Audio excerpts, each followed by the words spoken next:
টিপিএসসির মাধ্যমে ফুড ইন্সপেক্টরের 15টি শূন্যপদ পূরণ করার প্রক্রিয়া চলছে। বুধবার বিধানসভায় এই তথ্য জানান মন্ত্রী সুশান্ত চৌধুরী।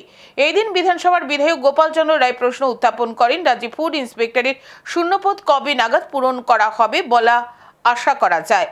এই প্রশ্নের জবাবে খাদ্য জনসংভরণ ও ক্রেতা স্বার্থ বিষয়ক দপ্তরের মন্ত্রী সুশান্ত চৌধুরী জানান, ফুড ইন্সপেক্টরে 20টি সরাসরি পদের মধ্যে ত্রিপুরা সরকারের অর্থ দপ্তরের সম্মতি অনুযায়ী 15টি শূন্য পদ পূরণ করার জন্য টিপিএসসির দ্বারা বাছাই করা প্রার্থীদের নিয়োগ প্রক্রিয়া চলছে।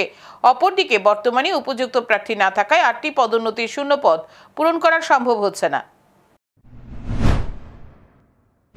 মাননীয় বিধায়ক সম্মানিত শ্রী গোপাল চন্দ্র রায়, ওনার প্রশ্ন, রাজ্যে ফুড ইন্সপেক্টরের শূন্যপদ কবে নাগাদ পূরণ করা হবে বলে আশা করা যায়। মাননীয় মুখ্য মহোদয়, আমাদের ফুড ইন্সপেক্টরের যে টোটাল স্যাংশন পোস্ট সেটা হচ্ছে 57। তার মধ্যে আমাদের ম্যানিং পজিশন হচ্ছে 29।